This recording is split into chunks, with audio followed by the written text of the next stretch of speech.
from the city that never sleeps. 17 miles from Madison Square Garden, New York City. It's America at Night with Rich Valdez. America's favorite late-night talk program, featuring interesting guests from around the world and calls from across America. And now, here is your host, Rich Valdez. Hi there, good evening, and what's up, America? I am Rich Valdez, Valdez with an S, at Rich Valdez on all of the social media, your liberty-loving Latino amigo. Happy to be here with you this Monday night, and I want to give a big welcome to KFNX, our new affiliate, the CBS affiliate, KFNX 1100 in Phoenix, Arizona. A big welcome to them. And I want to jump into a couple of things. Happy Monday. It's National Cheeseburger Day, by the way. So I hope you had your cheeseburgers today. If not, have it tomorrow. Just make sure you have some red meat, right? We have to discuss the news of the day, and we're going to do that. There's a bunch I want to talk about, etc. The national debt has topped $33 trillion for the first time ever. I want to jump into that a little bit more tomorrow with one of my favorite economists, so I'm going to hold on that one for a second. California is suing major oil companies over climate change. That's funny. Let's see. Hunter Biden has sent text messages that contradict the claim that he didn't share any money from his business with his father. Yep, we've seen that before. And here's a good one. There's a Reuters poll that is regarding the Biden impeachment. 41%, which is the majority in the poll, support the impeachment of Joe Biden. 35% oppose it, and 24% are not sure. And a little bit later, I want to talk to somebody about Joe Biden's email alias, Robin Ware, and some of the other ones he had. They were also attached to some phone numbers for top U.S. officials, and they were provided to good old Hunter Biden. And what I want to talk about is over the weekend, there was so much about these Trump interviews. Right? Trump did two interviews, one with Meet the Press, another one with Megyn Kelly, and with Kristen Welker from NBC from Meet the Press. There's all sorts of to-do, and conservatives are up in an uproar with President Trump because he said he thinks it's terrible to have an abortion ban at, I think it was 6 weeks or 9 weeks, and he said that they needed to come up with something that works for everybody. And my philosophy on politicians has always been the same. And you don't have to share my philosophy, but in government, one must govern. And there are issues that I may support somebody on and issues I may not support somebody on. And you got to weigh these things. You got to put them on a scale and see, does this person support limited government? Do they support this? Do they support that? Do they support the things that I agree with? Okay, then the scale is tipped in their favor. And if you go the other way, you go, well, they support this and I don't support that. And if it goes the other way, then you don't support them. For me, I've always been pragmatic. When Donald Trump first ran, I remember everybody saying, oh, but he's been married several times. He's this and he's that. What kind of man is he? And my thought was, I'm electing a president, not a pastor, not a priest. So, his extracurricular activities, whatever it was. And again, the guy was a married man. I didn't see any issue with it. And the allegations, as far as we know, have been proven untrue, even by Stormy Daniels' own admission, where she said, I said what I said in order to get what they call hush money. So with all that being said, I don't feel any type of way about Trump. I look at his record. I really don't care what he says. I look at his record. Find me a more pro-life president than Donald Trump. I'll wait. There hasn't been one. He's made the most effective moves, believe it or not, with the help of Mitch McConnell. Right? McConnell got the people that he needed through on the court, and they got through. I believe it wouldn't have happened without McConnell. I believe it wouldn't have happened without Trump. Now, when they say that, McConnell should single-handedly take credit for that, no, single-handedly nothing. I think Trump played a major role there, especially with the selection of these people that were on the short list that was provided. So if you want to call and argue with me about, oh, my gosh, why won't you call out Trump when he says things? Aren't you pro-life? Yes, I'm pro-life. And yes, I think Trump is pro-life. He's probably more pro-life than many of the people that are running against him in the primary. and because he made a statement that I may or may not agree with, and I'm not going to throw the baby out with the bathwater. That doesn't make any sense to me. Trump is a fighter, and he's there to fight, and he's a smart guy, and he understands you got to negotiate. I was married once for 10 years, and there's a lot of negotiating in a marriage, right? There's a lot of things where you go, happy wife, happy life, right? And I think that's the same in everything in life.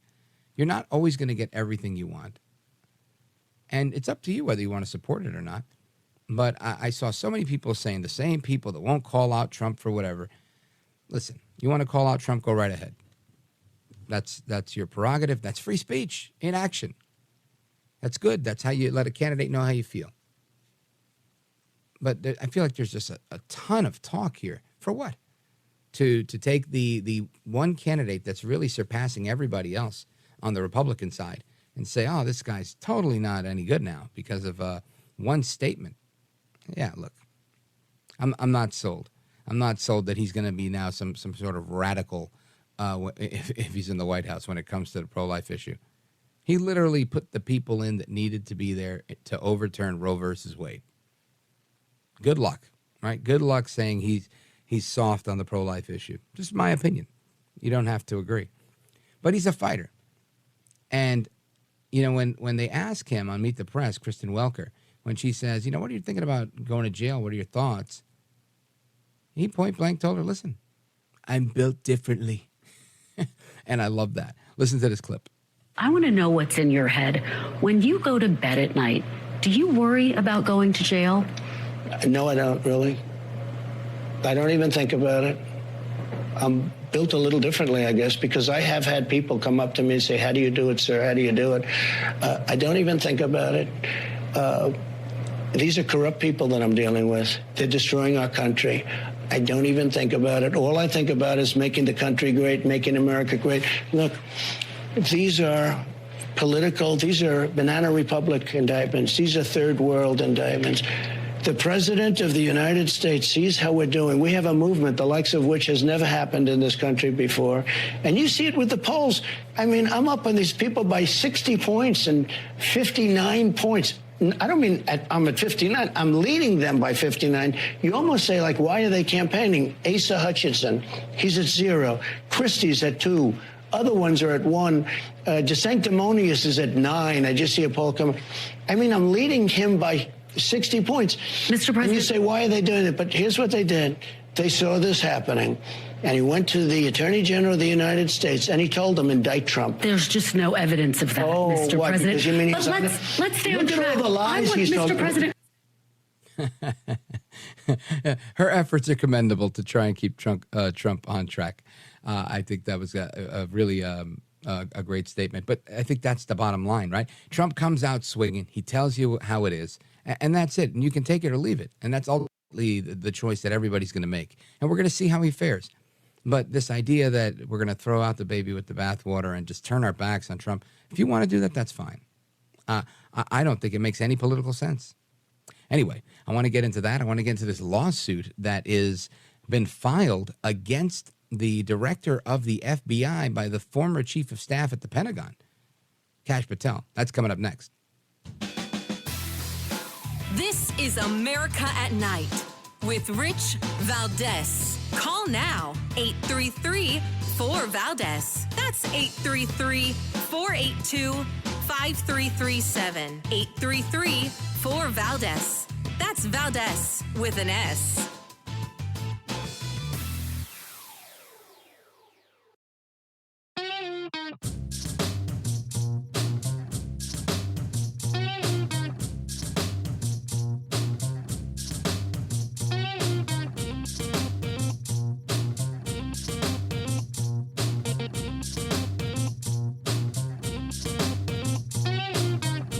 America at Night with Rich Valdez. All right, America, welcome back. And while Hunter Biden's out there suing the IRS, saying they shouldn't have released my taxes, I remember when they did that to El Trumpito with a little help from Congress and some courts. And he wasn't whining about it. He tried to find it, but he had to do what he had to do. So tough noogies, Hunter. But I want to talk about a different lawsuit. I want to talk about a lawsuit that was filed by the former Pentagon Chief of Staff who is now suing the FBI Director and a couple of other DOJ officials for allegedly targeting personal records. Yeah, isn't that something? Who would have thunk it? Anyway, I want to get to the bottom of this with our guest. He's been on before. He's an excellent source of information, former National Security Advisor to the United States House of Representatives, the Intel Committee, and former Chief of Staff at the Department of Defense. And he's a former federal prosecutor as well. Plus, he's the author of the brand new book. Make sure you pre-order your copy. Government Gangsters, The Deep State, the Truth, and the Battle for Our Democracy. Kash Patel, welcome back, brother. Hey, brother. Thanks so much for having me on your show. Anytime, my man. So let's dig into this. Who are you suing and why? So if you remember this little thing called Russiagate, when we exposed the FBI corruption, a political party buying illegal evidence overseas and hijacking the FBI and lying to a federal court, no big deal. Well, it turns out while I was running that investigation for Chairman Nunes, Rod Rosenstein and Chris Wray not only made good on their threat to investigate us, but they surreptitiously did it. And I didn't find that out till about 4 or 5 months ago because Google has a 5-year policy where they tell you they've been served a subpoena and your records were turned over. And I thought it was chilling when the Attorney General, Rod Rosenstein, threatened to investigate us because we were uncovering their corruption. And we found out that they actually came after us for exposing them and to try to get dirt on then Chairman Nunes. And they investigated multiple senior staffers on Congress illegally for all of our records. And so I wasn't going to sit down and take that, laying down. So I sued last week, Friday night, Chris Wray, Rod Rosenstein, Rob Hur, the current special counsel, and 4 other DOJ officials for unlawfully using the search and seizure process to get my financial records, my public records, my private records, my phone calls and bank records. I'm not taking this thing lying down, and this is not for me. It's to show America that if they're doing this to me while I'm a senior staffer, national security advisor for a congressional committee, what are they doing to everyday Americans? Yeah, and again, this is on the basis of the Fourth Amendment. And was there anything else that you added to that? Yeah, my lawyers have added some other stuff, and we put out the lawsuit. We've got some more coming. But the point is, I'm putting Rod Rosenstein and Chris Wray on notice, and Rob Hur, I'm coming for you because you unlawfully surveilled a congressional staffer who was doing his constitutional oversight role, exposing your corruption and lies to Russiagate. And I'll remind your audience, Rod Rosenstein was the one who signed the unlawful warrant that was later rescinded as a result of our investigation of the current sitting president, Donald Trump. We need to know the truth. We need to get the receipts out. This is not about money. I'm going to depose them, and I'm going to get all the records, and the world is going to see the level of corruption these deep state government gangsters use to get us. Kash Patel, it seems to me like you got off pretty good here because other people that were involved in things in Trump world, they ended up getting locked up, right? You didn't get locked up. They didn't give you a midnight raid. Yeah, well, thank God. I didn't do anything illegal, but I am on the receiving end of a subpoena from the special counsel, subpoena from Jan 6 committee, so we're at $500,000 in legal fees. That's what they want to do. They want to sideline you. Even if you did nothing wrong, they want to make it public so they show the world that if you dare to take on DOJ and FBI, they are going to use the police powers and weaponize them, especially if you dare to be an advocate for Donald Trump's agenda. And this is, a perfect segue to what you write about in your book, Government Gangsters, The Deep State, the Truth, and the Battle for Our Democracy. And I recommend everybody pick up a copy or two. But, Kash, what's the I know when you're suing the government, there's limited type of relief that you can get, right? The damage here has already been done. I think you alluded to it, that you're putting them on notice, which I think is great. It's good that you're suing them. It's good that you're getting some media around it, that the American people know that there's people that are fighting back. Thank God you're able to fight back.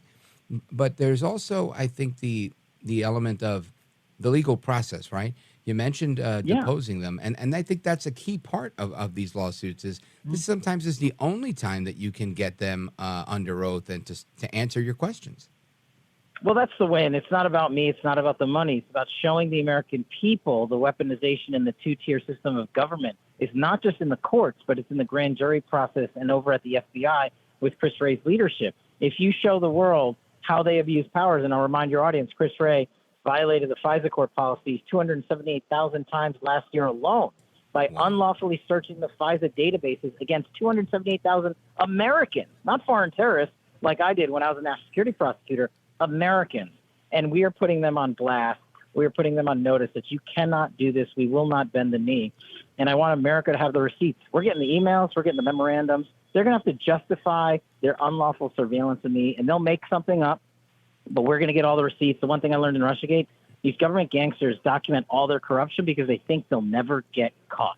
And we've caught them many, many times before, and now I'm going to put it on blast for the world to see, because the whole process going forward is about obliterating the deep state. That's the thesis of my book, Government Gangsters, and I name every government gangster by name. And this is why the Biden administration fought me for 10 months to try to block the release of my manuscript.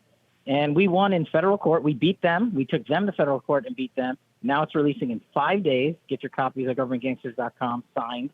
And we want to give the world the receipts. That's what it's about. It's not about me. You can put in John Smith as a name, because if they did this to me, Rich, what do you think they did to everyday Americans who were going to church to worship, who dared to take on a school board to say, I don't want CRT in my offices, in my schools, who dared to say, you, DOJ and FBI, have a limit. They think they're limitless, and we're going to show them what the American Constitution is really about. Amen. Now, you mentioned that you'd gotten this information from Google and their policy of 5 years. How did you even find out? Was it something that you got wind of and then you went to Google, or did you already have a subpoena into Google? No, how did that come about? You know, it's the one time that Google actually did their job. They have a 5-year policy where they notify anyone who was a recipient of a grand jury subpoena.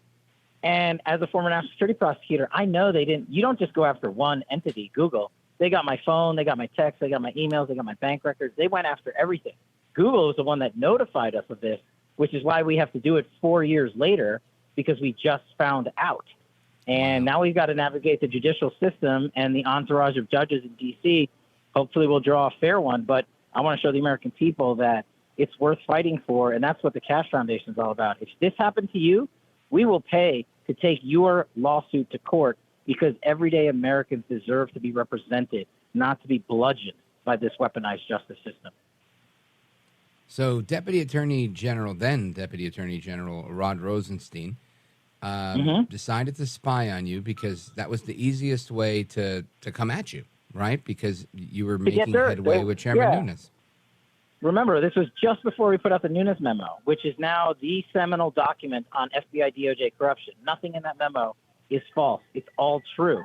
But back then, you had the mainstream media covering for these guys like they're going to cover for them now and say Kash Patel was a threat to democracy or whatever. I'd love to see them write that out in federal court before a judge and explain that one. Because the only thing I've ever done in my 16-year career is put the truth out. That's what you do when you serve the American people. It's a privilege. It's not a right. And these guys have hijacked that privilege. Rosenstein, Wray, Garland, Barr, so many other people.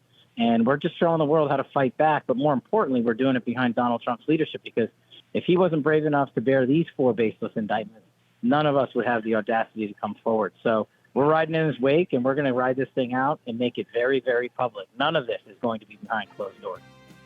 Folks, we're on with Kash Patel, the author of Government Gangsters. Get your copy now. It's releasing in a couple of days. Pre-order it now. We're coming right back. We're going to do a little discussion on the Bidens straight ahead. If you want to join us, feel free. 833-482-5337. 833-4-VALDEZ. Don't move a muscle. Coming right back.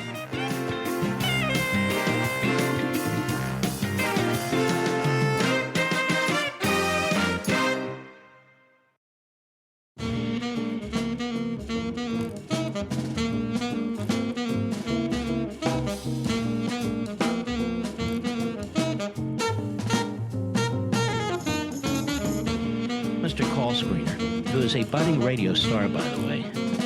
Richie Valdez is terrific. This is America at Night with Rich Valdez. All right, America, welcome back. We're going to go to Atlanta, Georgia, WGKA, and check in with Todd. Todd, you're on with Kash Patel and Rich Valdez. Go right ahead.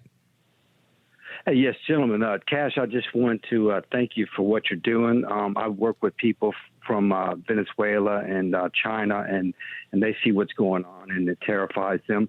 You're standing up to a political mafia. The DOJ has become the KGB, and I just wanted to say you're fighting for us and legal immigrants. Roger Stone was convicted of lying about Russia collusion, which didn't even exist, and the government knew it. So God bless you for taking them on. Thank you so much, Todd. I appreciate it. Kash Patel, you've got fans all across America that are rooting for you, my man. No, it's very humbling to hear gentlemen like Todd and great Americans, and that's why we fight. You know, I was talking to Don Jr. earlier and the president the other day. If they're going to take the attacks for the American people, then the least we can do is fight when it's our place to fight. And we're not going to be silenced. This two-tier system of justice with Hunter Biden, you're seeing it unravel before your very eyes. And there are no coincidences in government. The theme of my book, Government Gangsters, is a coordinated strike. They want Joe Biden to be retired, the Democrats, and they want us to do their dirty work. But we're going to get all the laundry out so the American people have the receipts so they can't rig another presidential election like the DOJ, FBI, and the intelligence community did in the last two cycles. Now, Kash Patel, Congressman Robert Garcia from California, he says there's absolutely zero evidence linking Biden to any wrongdoing. Now, he was on MSNBC yesterday. I want you to hear this quick clip. The truth is that there's absolutely zero evidence linking the president to any sort of wrongdoing. We have seen now for months and months, James Comer, who of course heads our oversight committee, try to come after the president's family with all of these essential bogus investigations.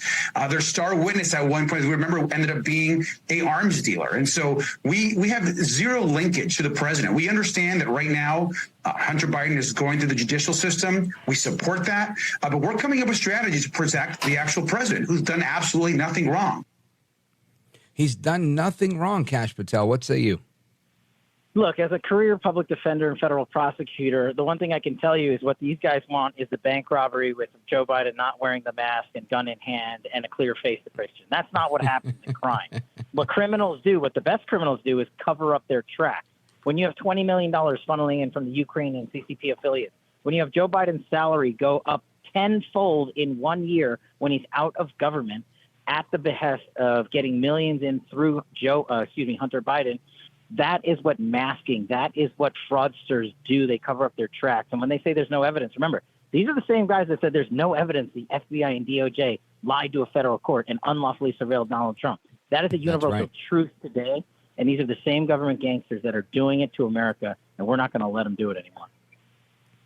Now, what do you know about this linkage between Robin Ware, right? One of Joe Biden's many aliases, Robert Peters, Peter Henderson, and these phone numbers that were apparently associated with the aliases that he was passing on, the cell phone numbers, to Hunter Biden.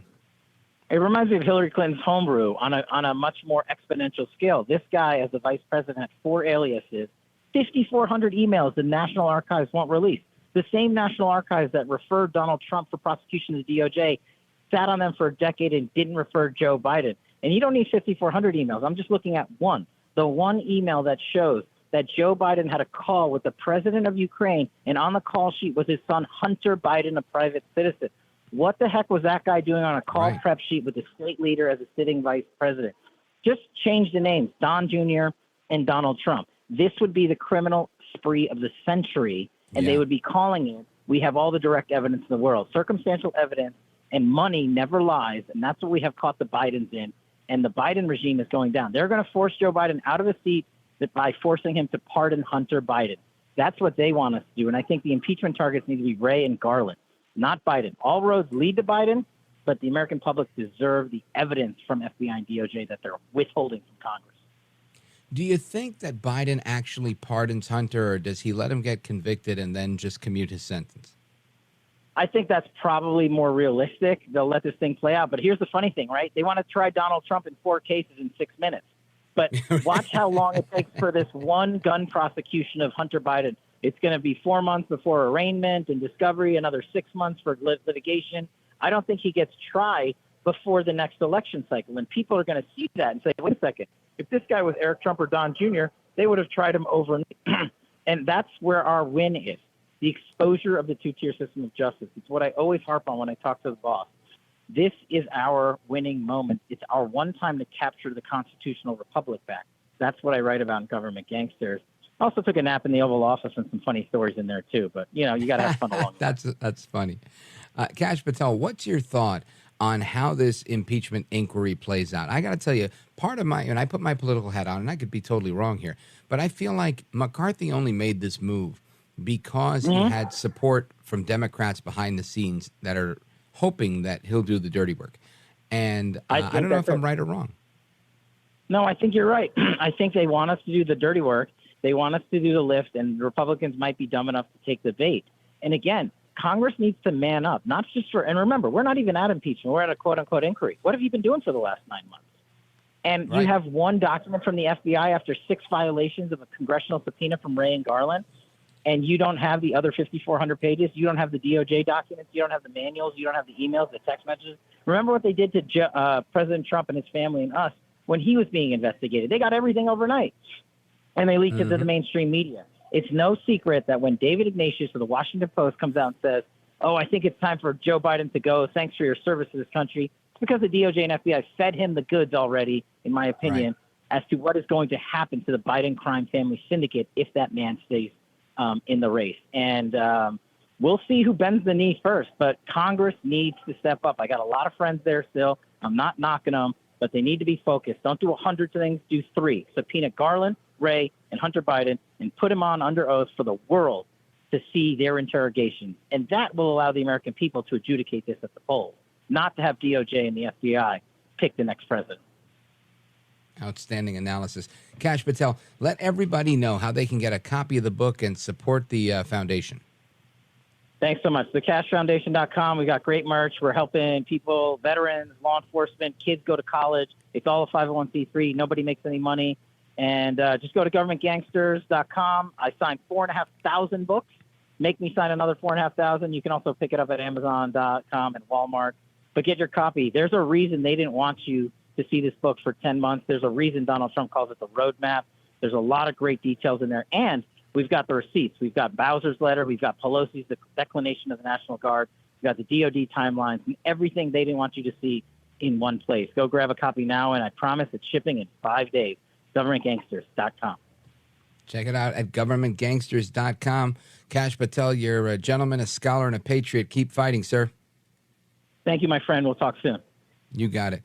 Folks, there is more to come straight ahead. Your calls and more coming up now. This is America at Night with Rich Valdez.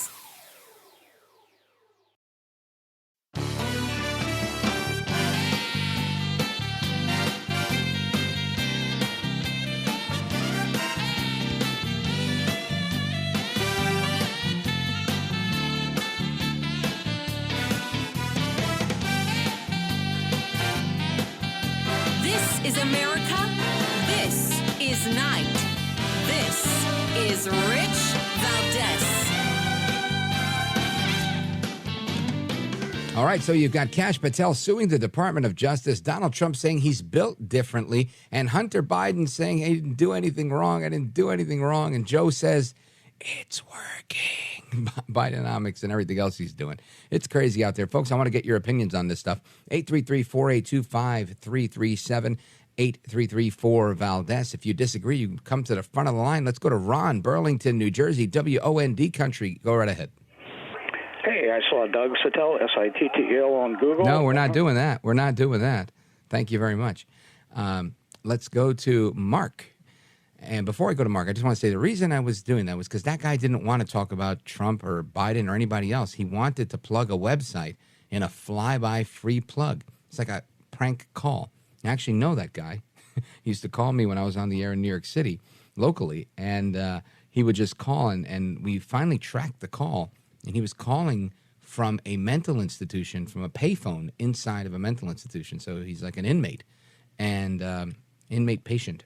And this is what he does in his free time. He calls talk radio and talks about these like conspiracy websites, which half the conspiracies you hear are probably true. But this guy was a little off the deep end. Anyway, Mark, Cleveland, Ohio, WNIR. Go right ahead. Good evening, Rich and Cassis. My dad, who passed away in 2005, he was a World War II Marine and a Korean Army veteran. God bless him, and thanks for his service. Yes, sir, from Ohio. He joined at 17, but he did his he served honorably and I was very proud of my father, and I loved him. And I'm a Navy vet, but see, money isn't always punishment. To sue to get award money for these gangsters need to be punished. Okay, I won't vote until I see if they are guilty, if Biden is guilty, and if Trump is guilty. I want to see him in prison. I want to see him punished with time. Like they would give any average criminal they catch time. I don't care if he's the president. You disgrace the honor of being a president, and they need to be punished. Listen, Mark, I agree with you in so much as saying that any politician who breaks the law should be held accountable. And we seem to have gone away from that, right? Because the politicians, a.k.a. lawmakers, they figure out, they write the law, so they know exactly what to do to skirt the law, and they know how to get around it. And, of course, that's problematic. Now, in the Trump case, I'm pretty sure we're going to see an outcome there that's positive for him. It may take a little while, but I think he's going to be fine. The charges are pretty outlandish, that he created an organized criminal organization, right? A RICO situation where he's racketeering.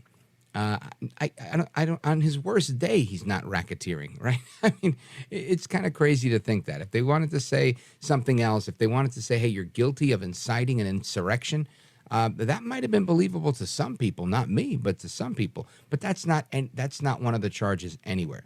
Everything he's being charged with, from making a payment to his lawyer for legal fees, as opposed to them saying it needed to be a campaign fee because he did it because he was running for president. Stupid, fake, phony, and fraud, in my opinion. The other charge, keeping documents that are his that would end up going to his presidential library under the Presidential Records Act, and saying that he violated the Hatch Act and every other act that's out there. The Espionage Act, I think it's going to be very difficult to prove. They're trying to prove his intent, that it was a conspiracy. That, again, is going to be just incredibly tough to prove. And the reason they bring the case is just to tarnish him and put a black eye on him. Now, you could make the same argument for Biden, say, well, the Republicans want to tarnish Biden and land a black eye on him.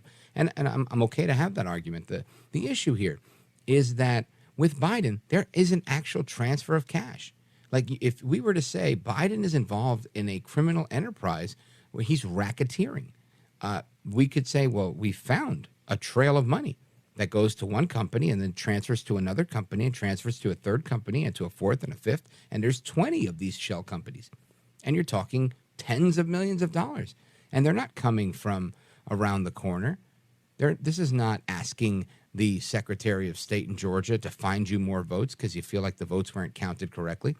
This is a sitting vice president strong-arming people on video saying you're going to get fired or you're not going to get $1 billion in loan guarantees. It's actual quid pro quo. It's actual corruption. I mean, it's just, there's no other way to look at it, in my opinion. But I agree with you. If somebody is in any office, whether you're mayor, dog catcher, or president of the United States, you've taken an oath to the Constitution, and you should honor and uphold that oath to this great nation that which you've served and your dad has served honorably.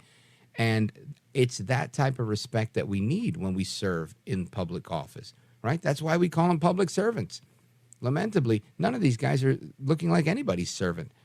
They make it look like we're the servants, and they're the top of the food chain. And I think that's part of the problem. Mark, thank you for your call and for your service. God bless you, my friend. Let's continue. Let's go to Pete, Minneapolis, KNSI. Go right ahead. Hi, Rich. How are you tonight? Wonderful, thank you. Can you hear me? Loud and clear. Oh, good. I was just talking to a friend of mine who owns a small business, and he's been alerted from his bank because he was taking money.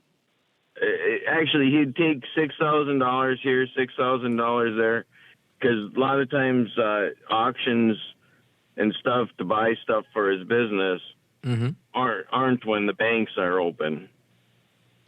So sure. He thought, what the heck, you know? But his bank alerted him, but told them that, he goes, did I do something wrong? And they go, no, you didn't do anything wrong. It was just alerted.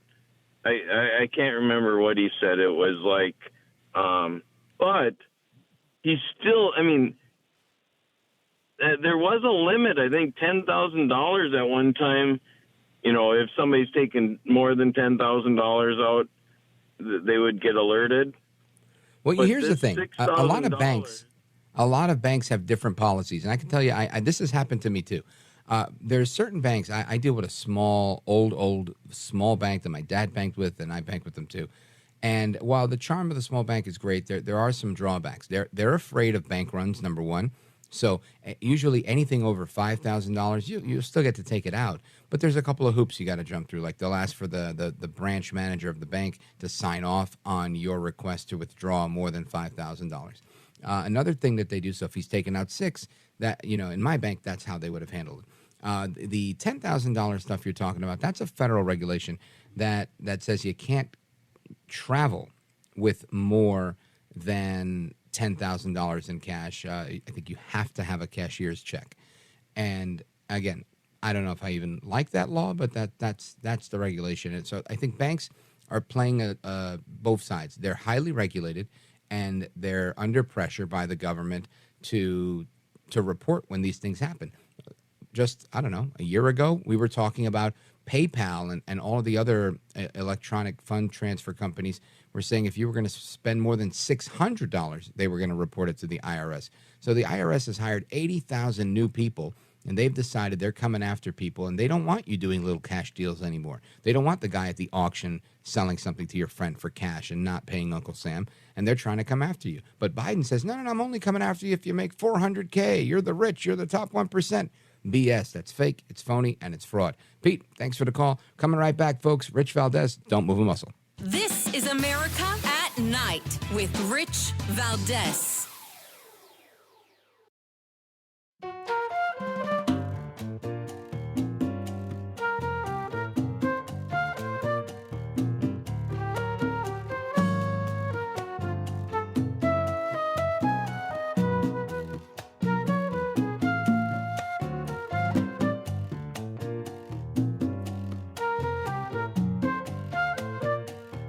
America at Night with Rich Valdez. We've got the government gangsters out there. They're running amok. They're doing what they want, and they do it everywhere. They do it in Washington to the people that are their political enemies. They do it in the school system. They'll do it to your children. They do it on college campuses. They do it all over the place. And what's fascinating about this is that more and more parents are stepping up. And we've got one woman who is now the president of the United Women's Federation, and she stepped up and fought for her kid because her son, Stevie, was student body president at a university, and the woke agenda came after him.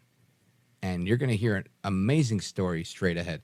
So I don't want you to miss that, because I think these personal stories really, to me, inspire all of us to be better activists, to be better Americans, to do more, because there's a lot of people counting on us. Some of us think we're by ourselves. We'll be gone soon. And there's a trail of children that are going to become adults. The next generation's right behind us. And we owe it to them to do what's right. So stick around, folks. It's just getting started. I am Rich Valdez, Valdez with an S on all of the social media if you want to chime in that way. Got a lot of haters, critics, and detractors on social media, and I really do laugh a lot at their comments, so keep them coming. And our phone number, 833-482-5337, 833-4-VALDEZ. Keep it locked right here. It's America at Night with me, Rich Valdez, and we're coming right back.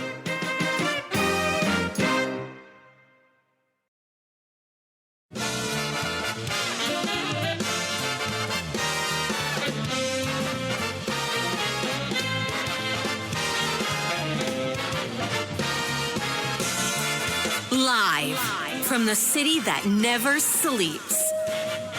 17 miles from Madison Square Garden, New York City. It's America at Night with Rich Valdez, America's favorite late-night talk program, featuring interesting guests from around the world and calls from across America. And now, here is your host, Rich Valdez. Hi there, good evening, and what's up, America? Welcome to hour number 2 of our late-night National Town Hall conversation. I am Rich Valdez, happy to be here with you. And it's Monday night, and there's plenty to talk about. The special counsel, Jack Smith? I was going to call him Jack Sparrow.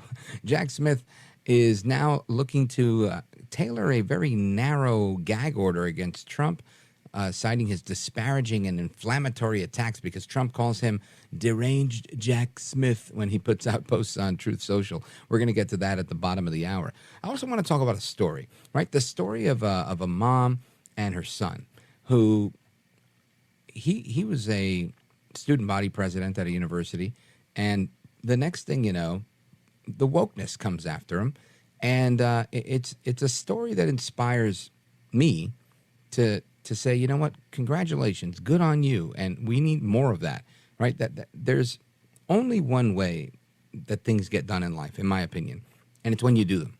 And there's an old saying that a closed mouth don't get fed, right? It's a saying from the streets when I was a kid, and it's so true. If you don't ask, you don't receive.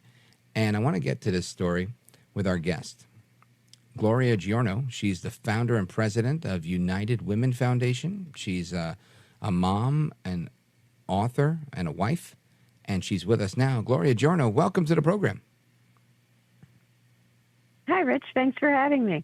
It's my pleasure. So I want to, start out telling us a little bit about yourself. Well, I am a first-generation American. My parents came here from communist Yugoslavia in 1956. And in 1972, my mother was awarded a Fulbright scholarship from the University of Chicago.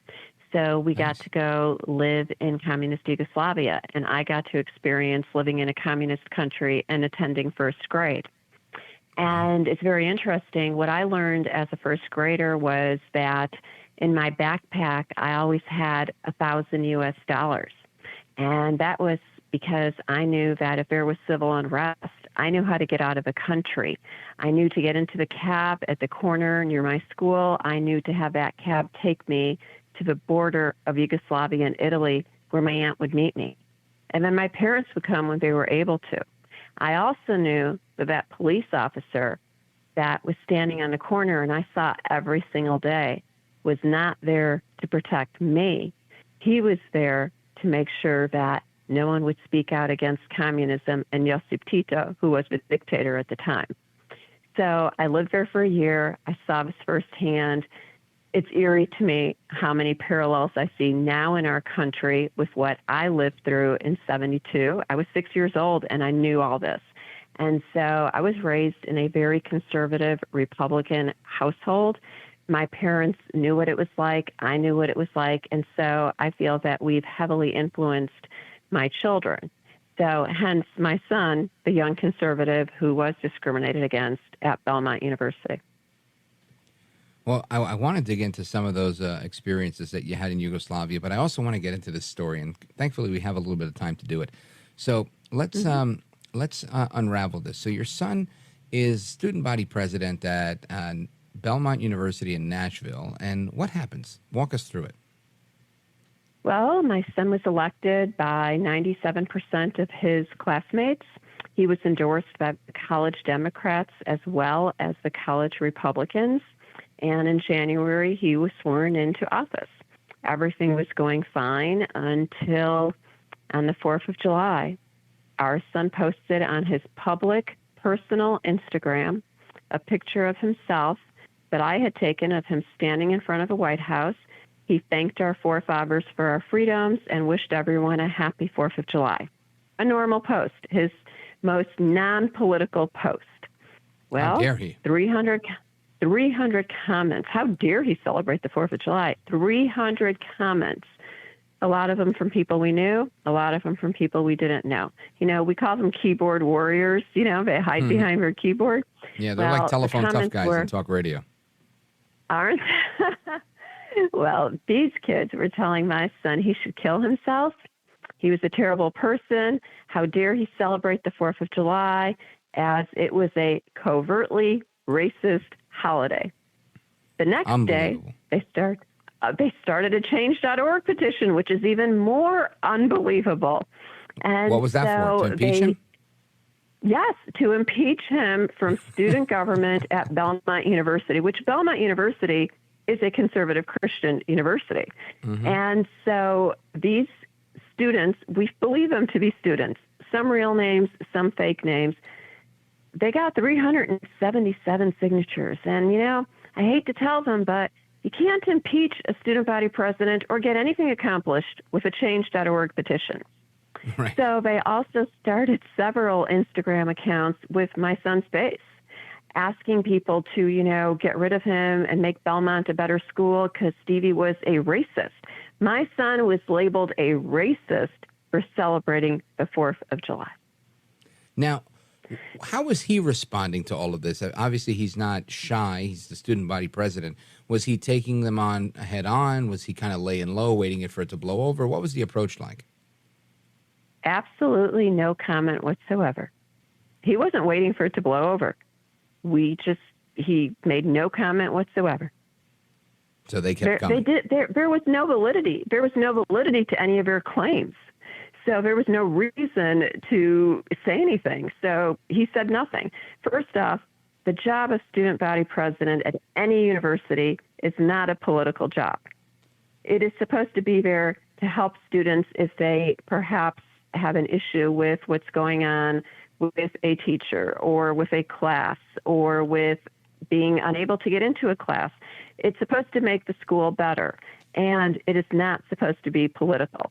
So our son did absolutely nothing, which enraged them even more because they want you to do something so that they can attack. But a lot of my son's friends did go to bat for him, and it went back and forth, and it got nowhere. So a few days later, I decided that I would call the president of the school, he's now gone. But I did phone the president of the school, and I talked to his assistant, and I said, I need him to call me because I'd like to know what the plan is to keep my son safe. I mean, as a parent, you see, go kill yourself. I mean, you take that kind of seriously. And one young woman wrote that if she saw Stevie, it would be on site, which I've now learned to mean that, you're going to get he would attacked. be beat up immediately. Exactly. But I did not know this. This is some new English, I guess. Yeah. And so it was just very interesting that the assistant at the president's office said they were aware of some drama going on about my son and the president of the school. Belmont is a small school. Overall, it's a very small school. And that the president would be reaching out to me. Well, guess what? He never did. Wow. A few days went by. Well, I want to take a quick pause and remind everybody, we're on with Gloria Giorno. She's a mom, a wife, and the author of the book, Outcast, How the Radical Left Tried to Destroy a Young Conservative. Gloria, stick with us. When we come back, I want you to walk us through the book and complete the story, because I think it's an interesting story, and how the woke radical left is really trying to come after anybody, even if you take a picture in front of the White House on the 4th of July and thank God for America.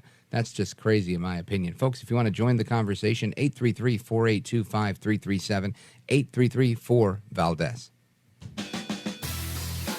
This is America at Night with Rich Valdez. Call now, 833-4-VALDEZ. That's 833-482-5337. 833-4-VALDEZ. That's Valdez with an S.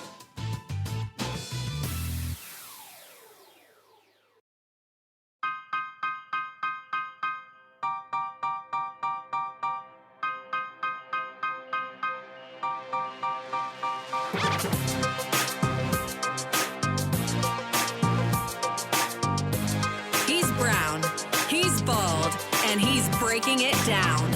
It's America at Night with Rich Valdez. All right, familia, welcome back. We're on with Gloria Giorno. She's the author of Outcast, How the Radical Left Tried to Destroy a Young Conservative. The young conservative she's talking about is her son, Stevie, who was the student body president at Belmont University in Nashville, a traditionally conservative Christian college. And the woke left came after him for taking a picture and putting it on Instagram because he was celebrating the 4th of July, which, in their opinion, was an inherently racist celebration. Everything they hate about America. So, Gloria, let's walk us through what people can expect to experience in the book, and finish your story, of course. Well, the person who did call me was an attorney for Belmont University, and his first question to me was, "Are you suing Belmont University?" That was the farthest thing from my mind and my husband's mind. The only thing we wanted to know is, how are you going to keep our son safe on the college campus when we go back to school? Well, he had no answer for that, none whatsoever. Once again, he said he'd have somebody call us. Nobody did. We reached out to campus security. We had a Zoom meeting with them. We thought COVID was going to be over in a week or two, and I offered to have private. 15 days to flatten the curve, right? 15 days. That's exactly true. That's exactly right. It's a good thing we didn't count on that. And so, long story short is we offered, they had no solution. So my husband and I offered to have private security escort our son because the threats were getting real. The threats were starting to come from Stevie's fraternity as well. His fraternity told him if he did not endorse BLM, that they would destroy his future. That was their quote. How did that materialize? One of his brothers actually called him out to Standards, which is the governing board of a fraternity. And so there was a Zoom meeting, and I do live in Tennessee. We're very privileged. We're very lucky. We're very blessed to be in the great state of Tennessee. One-party consent. I recorded that entire meeting. I've recorded everything. Everything is documented. Everything I am telling you is documented in the book. Absolutely every last detail. And every detail was provided to Belmont University, to everybody in the handbook that is supposed to get it was given every detail. There's a paper trail, and no one responded to my son. So my son's fraternity endorsed BLM. So they said to him, if you don't endorse BLM, we will destroy you. And my son sat there, and this was not supposed to be a meeting of, let's kick Stevie out of a fraternity. Pretty much, though, that's what it ended up being. I sat across from my son during that meeting, and I could say nothing because this was a fraternity meeting. I could say nothing, but it was a horrible experience to go through. Belmont University, they endorsed BLM as well. So everyone endorsed BLM except for our son. He stood up and he told us. What was the consequence?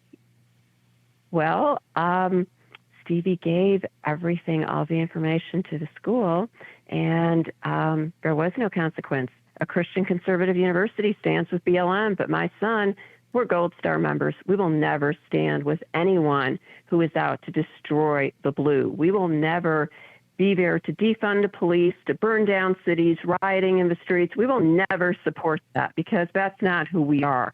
So our son is probably one of few at Belmont who said absolutely not. He said student government is not political, but they pressured him and said, we want you to put up a black box on your personal Instagram. Absolutely not. So our son left the fraternity. And a couple of his friends actually did. And I'm really proud of those young men, and they're still friends of his. So the school, once again, our son followed the handbook rules. He turned in everything he was supposed to, and nothing happened. Absolutely nothing. This just went on. So I can tell you that if this is going on at a Christian conservative university, it's going on everywhere, at every university. I mean, Belmont is not, I did not write this book to call Belmont out and say, hey, this is a horrible school. It's not. But what they're doing right now is horrible. Every university in this country is woke. Every single university. And unfortunately, the left has a great way of branding, marketing, and trying to suck our kids, no matter what we teach them, trying to suck them in to their fold. But We have to fight as parents. I mean, my book is an educational tool. Do not let your children give in to the left. You have to fight. You have to teach your child. I mean, Stevie stood alone for a lot of this. He wasn't allowed to bring his car to school. He was escorted at the end of the day by a police officer from Belmont from class to class to class. That's how he went to school. Yeah, was he able to finish his term as student body president? As a matter of fact, he was. And he found a way around it. They asked him not to do any meetings, but he found a way around it. He did it on Zoom. He actually, they rewrote the Constitution. They did quite a few things. He actually even brought in, they did have a Black Student Government Association, and he brought in a liaison from that group to be sitting there on the board with the Senate and with student government. So our son is in no way a racist, in no way, shape, or form. And so he was the one who brought them all together. He also wanted to issue statements during his tenure, but the school told him not to. They said that would create more drama.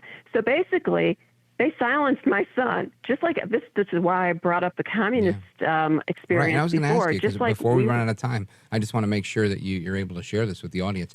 What's the number one parallel that you said you saw some parallels happening in today's age compared with what you saw growing up in communist Yugoslavia? What would you say the number one parallel is?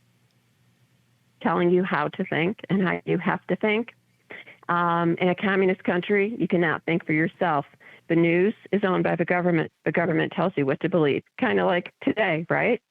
And that is the greatest parallel. And then the second would be the silencing. I mean, you are silenced. You do what it is you're told to do, and you're never free. You think you're living in freedom, but you're not. You're as free as they let you think you are. And that is exactly what happened to my son at Belmont.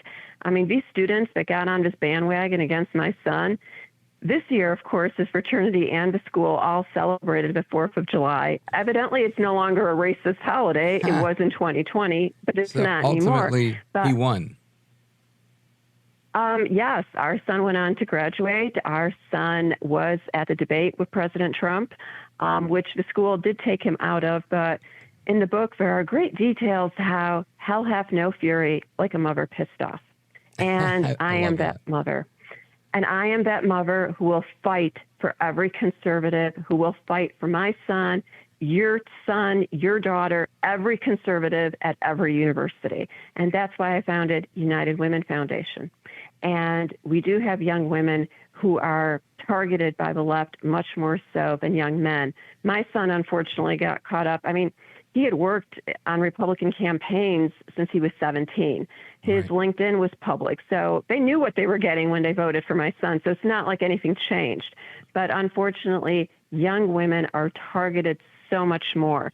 So I work with young women. We give them scholarships for college. We base it on them being a conservative. We also mentor them. We find internships for them and Gloria, the music employment means they're when kicking they us out of here. I just want to make sure they get the website, UnitedWomenFoundation.com. Gloria Giorno is the president and founder. Gloria, thanks for being with us. We appreciate your story. Thank you. You're welcome. Folks, there's more to come straight ahead. Don't move a muscle.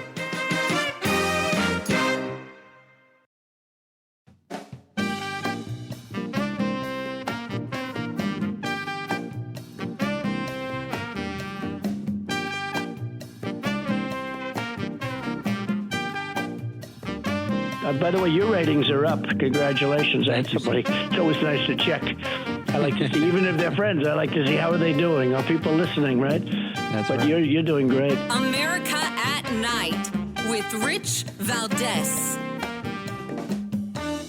All right, America, welcome back. And again, I want to welcome KFNX, Phoenix, Arizona, our newest station. We've got hundreds of stations, and we're adding more. So I'm grateful to those new stations that are jumping on board our late-night national town hall conversation. And if you want to join us at any point, give us a call, 833-482-5337, 833-4-VALDEZ. And President Trump did an interview with Kristen Welker on Meet the Press. She's the new Chuck Todd there. And here's a little sample of it. When you talk about retribution, are you talking about directing your attorney general to try to go after your political enemies? When I talk about retribution, I'm talking about fairness. We have to treat people fairly. These people on January 6th, some of them never even went into the building, and they're being given sentences of, many years. Are you going to pardon those people who've been convicted, Mr. President? At them, and I certainly might if I think it's appropriate. No, it's a very, very sad thing, and they're dividing the country so badly, and it's very dangerous. Well, Mr. President, we're going to delve into that a little bit later on, but I want to stay on this idea of what you mean by retribution. Are you looking to appoint an attorney general who will prosecute the people you tell them to prosecute? I'm looking to appoint an attorney general who's going to be tough on crime and fair. Very simple. It is very simple. Be tough on crime and fair. And I'm going to add the caveat. Maybe don't invent crimes and then say that when you're defending yourself against these invented crimes that you're somehow obstructing justice, because it seems to be that's the case. And then if you call the prosecutor deranged, well, your free speech rights go out the window, and they call that witness intimidation. It's crazy what they're doing, and now they want to put a gag order on President Trump. I want to get to the bottom of that with one of his attorneys, Christina Bobb. You might remember her from One American News, and she's with us right now. Christina Bobb, welcome back. Hey, thank you so much for having me. You bet. I want to get your take on this because it seems to me unfair, but again, I'm biased. I'm a fan of the former president, and I want to see him win. But I'm interested in knowing the legal basis. You're as an attorney, how am I supposed to be looking at this? No, I think you're looking at it exactly right. I mean, legal or not, I think it's common sense that what they're trying to do is take away his First Amendment rights, take away his right to campaign, and these indictments, I think, very clearly are election interference. They can't stop him. They can't stop his popularity. And so they're trying to throw him in jail. I mean, who would have thought that this is happening in the United States of America? But here we are. Yeah.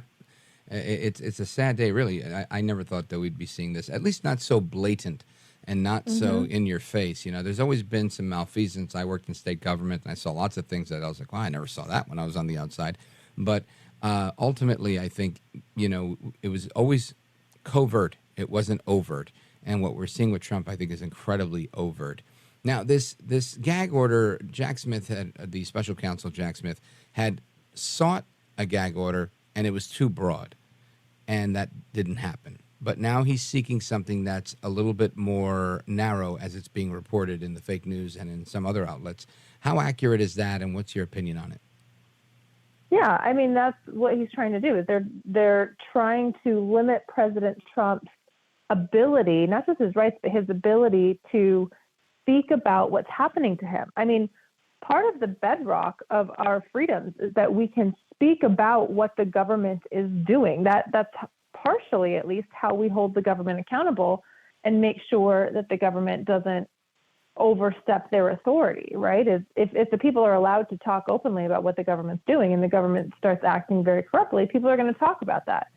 And they're trying to shut that ability down now because what they're doing is so bad and so blatantly a violation of our constitutional freedoms that they're scared that not only is he talking about it, but people are listening to him. I mean, I think that's the bigger problem, right? Of course. If he didn't have a following and if nobody believed anything Donald Trump said, they wouldn't care that he's speaking about it.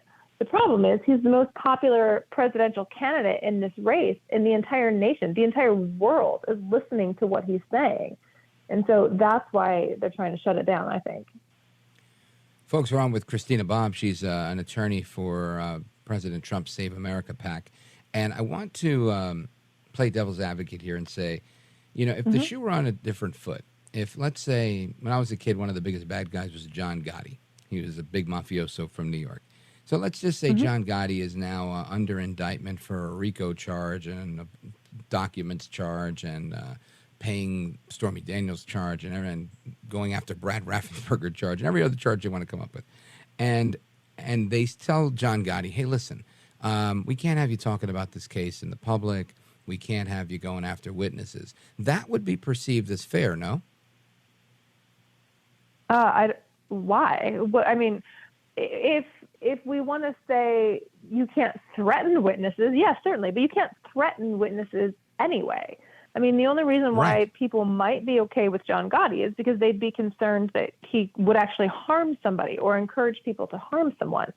But just talking about what they're doing, I don't see why that would be a problem. And that's really the basis of my question was, I don't see the correlation that the government is making between Trump saying, I think these guys are bad guys and they're coming after me and Jack Smith is deranged, and how that is somehow equated to witness intimidation or jury manipulation. Yeah, no, I don't think it is. I think it's intimidating to the prosecution because they know that people believe him. But he's never threatened anybody. He's never done anything that would threaten anybody's ability to testify honestly or openly or transparently. They don't like the fact that he makes fun of people. You know, they don't like the fact that he embarrasses the people who are supporting them because their case is so ridiculously weak. They have very little evidence. They have no evidence of any actual crime. And so they want to try to pretend that making fun of the fact that they don't actually have any evidence to support their claims is somehow intimidation. It's not. I mean, to your point with the Gotti example, it's very clearly not the same thing. Right, and that's my point. And even Gotti, he was allowed to talk. Right, he was allowed to talk about things. He made a statement. His lawyer would make a statement. He kept it very brief. But again, the guy was, they were saying he was killing people and he was, running the mob. Yeah. And he was allowed to say things and like, I'll be vindicated and I'll be, he was able to say things. And the fact that they want to silence Trump originally with this larger gag order while he's running for president, to me is just egregious. And this new gag order where they're saying it's specifically to witnesses, that's already a law, right? That's just an understood thing. You can't threaten witnesses. So I don't understand I think you have to take things for what they are. And again, I'm not a lawyer, but I'm just a person. And I look at this and I say, you've got this guy, arguably one of the most famous people on the planet, right? I think he is. Most people, I think he can go anywhere. Yeah. Like Donald Trump and like, oh yeah, that guy. So if you have a person like this who, and he's a bombastic guy who has a great audience and a tremendous platform, it seems to me punitive in every single way to say you can't do this. Oh, and by the way, you're running for president? You can't do that either, because that's in effect what they're doing. It's not interference. It's almost like they're totally chilling and quashing the whole process of him running for president by saying you can't talk. You're exactly right. I mean, you don't need to be an attorney to understand nuances of what's going on. I mean, I think it's pretty plain. That's exactly what they're doing, is they're trying to stop his ability from speaking about the corruption. And I think they also realize that the corruption message is playing well with the American people. The American people are responding. They're seeing what's happening. They're seeing the difference in treatment between Joe Biden and Donald Trump, and even Hunter Biden and Donald Trump. They're seeing how the Department of Justice is protecting the Biden family while unfairly targeting their political opponents. And the Department of Justice has become like a Gestapo-type arm for either the Biden family or the DNC or whatever this corrupt organization is that's in control of our government at the moment. And so they're trying to stop him. I mean, it's not it's not a complex legal analysis. It's just common sense. That's what they're doing. It's clear to me that they're definitely not representing we the people. Folks, we're on with Christina Bobb. Christina Bobb, you've seen her on OAN over the years. She's a attorney for Trump Save America PAC, and she's also the author of the book, Stealing Your Vote, The Inside Story of the 2020 Election and What It Means for 2024. Christina Bobb, stick with me. I want to go over a few things related to Robin Ware. You might know him better as Joe El Baboso Biden, the president of the United States, and his many aliases. We're going to get into that and a little bit more, and as well as Hunter suing the IRS. I mean, there's so many things going on. So don't move a muscle, folks. We're coming right back with Christina Bobb, 833-482-5337. If you want to join the conversation, 833-4-VALDEZ. This is America at Night with Rich Valdez. Call now, 833-4-VALDEZ. That's 833-482-5337. 833-4-VALDEZ. That's Valdez with an S.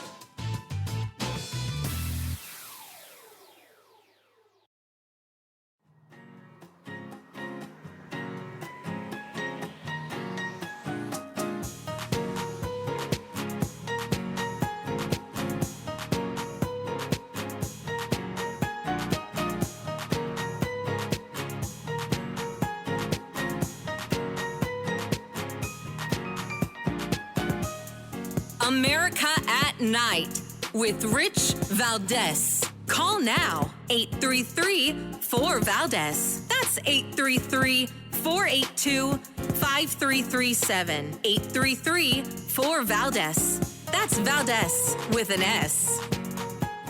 Where do you stand on the president's age and on the age of those senior politicians more generally? I think it's wrong to look at age. I think we should look at capacity. I think we should look at acuity. I think we should look at leadership.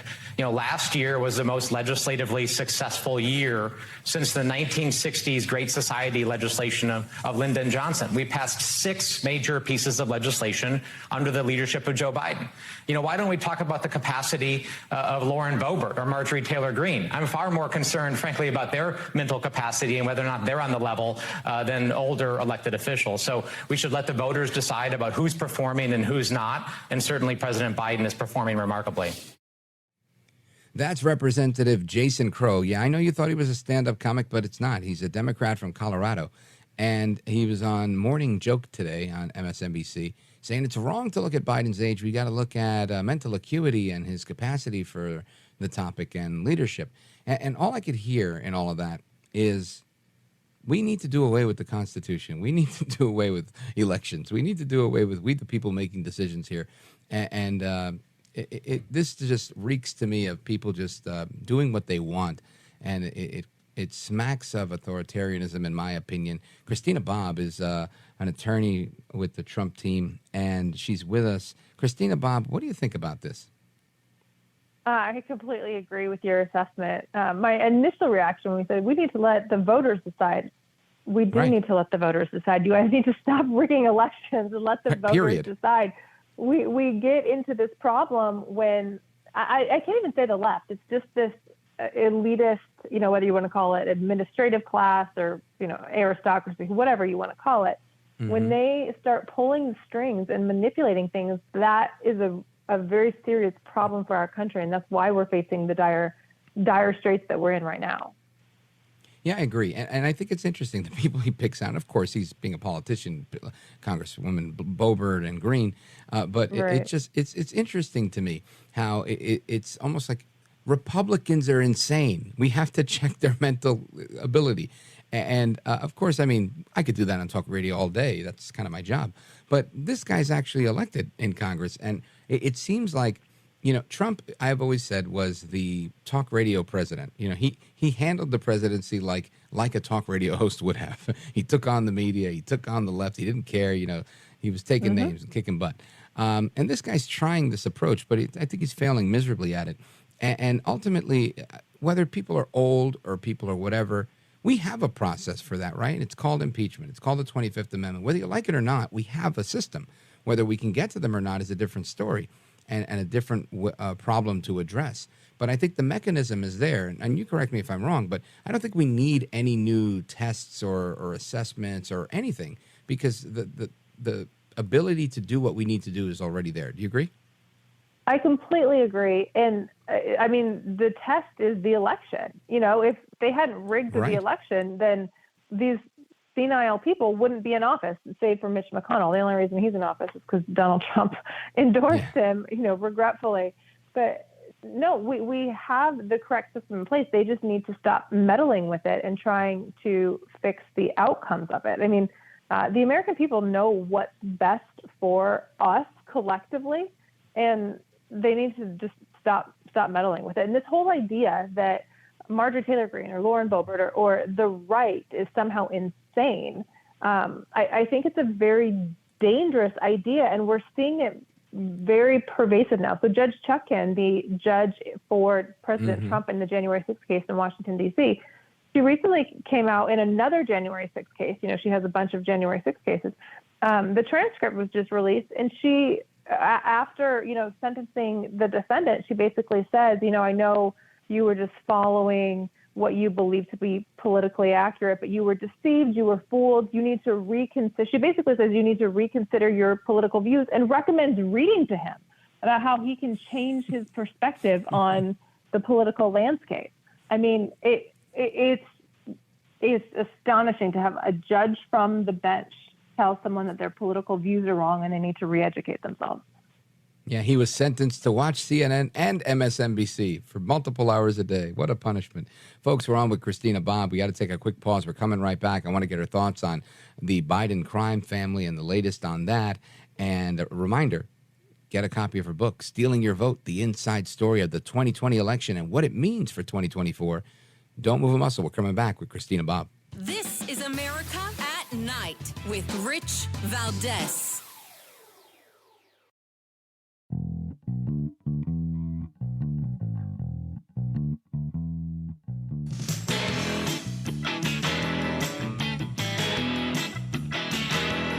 Call now, 833-4VALDEZ. That's 833-482-5337. 833-4VALDEZ. That's Valdez with an S. All right, America, welcome back. We're on with Christina Bobb. She's an attorney for Trump and the author of Stealing Your Vote, The Inside Story of the 2020 Election and What It Means for 2024. Christina Bobb, I want to spend the next few minutes getting your analysis on what's going on, because there's a lot of fronts with this Biden stuff. You've got the impeachment into Joe El Baboso Biden, and then you've got the all the legal cases that are going on with Hunter Biden, but he's suing the IRS saying, oh my gosh, you guys shared my information, and he's whining a lot more than Trump ever did when they forced Trump to put his taxes out. What say you? I really appreciate that you're raising this issue because I don't think the media is making a big enough deal about this. Hunter Biden is a member of the First Family, and he's suing the IRS. The IRS is an agency under the executive branch, which is run by Joe Biden. Right. Ultimately, the IRS reports to his father. So I believe this is the first time in U.S. history where the First Family is suing an agency in the executive branch that he is responsible for running. I think this is a political, not just a political hack job, but it's really disheartening to see the extent to which this crime family is willing to go to destroy this country. Now, they didn't sue the whistleblowers individually in this, but it's clearly an attempt to try to thwart anybody else from coming forward and deflect and delay and try to push this out, all of the IRS scandals, and try to get some type of retribution of their own, because the IRS whistleblowers outed the fact that Hunter Biden's not paying his taxes. He owes over $2 million at least in taxes from stuff that we know about. Now, that doesn't count all of the illegal activity that he used the shell companies for that the House Oversight and Judiciary Committees are coming up with. So it's really, really remarkable what they're doing to destroy this country. Christina Bobb, very quickly, let everybody know how they can get a copy of your book. Yes, Stealing Your Vote, The Inside Story of the 2020 Election and What It Means for 2024, available on Amazon, Barnes & Noble, or wherever books are sold. Folks, Christina Bobb, she's a Trump attorney and the author of the book. Get a copy of the book. Get another one. Give it as a gift. Christina Bobb, you are a gentlewoman, a patriot, and a scholar. Thanks for joining us. Thank you so much. You bet. Don't go anywhere. We're coming right back. Open Phone America.